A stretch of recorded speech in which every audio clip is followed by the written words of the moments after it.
ICM 505 is called Interactive Media Techniques, and it's a challenging course to teach as well as to be in.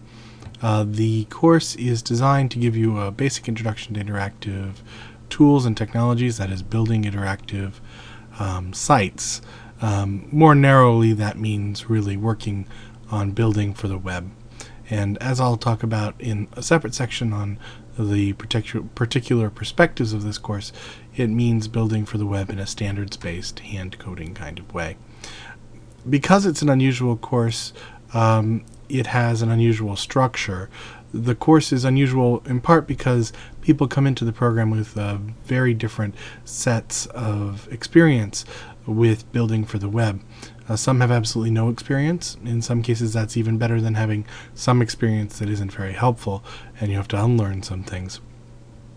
By the end of the course, then, what you accomplish will be determined in part by what your interests are, and in part by what some expectations are for every student in the ICM program. So I have a set of learning outcomes here in the syllabus. One is to be able to select appropriate systems to solve a particular problem. Another is to understand how web applications are created and how they provide for information services. And so those two are really designed for the production role, right? You'll have to know enough about these things to be able to contract it out or be able to hire people to make the selections in order to produce content for the web. You also need to be able to have some of those hands-on skills yourself. That includes being able to understand what a LAMP server is and being able to use a Unix shell, at least in a very basic sense. Being able to install and configure something like Drupal, which is what we'll do during the semester, and being able to create simple sites in HTML. Again, even if you decide that you don't want to create sites for the web, and you may very well want to be creating sites for the web in some way, either the front end or the back end, but even if you don't want to do that as your professional practice, being able to do that at some basic level and understanding the structures will help you to effectively work with those who will be doing some of the detailed technical work.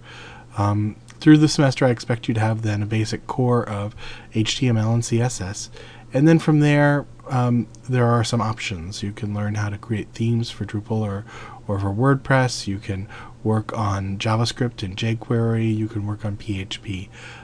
It's a little bit like a Chinese menu from that part out.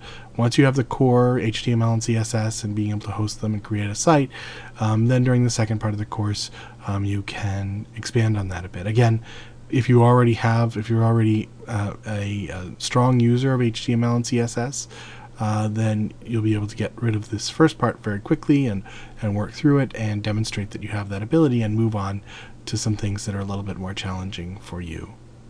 I'll leave for now the issues of the two things you need, which are texts. I'm suggesting one text, especially if you don't have experience, and web hosting. And you'll be able to learn more about that as we start to talk about those things in the course. All right, thank you.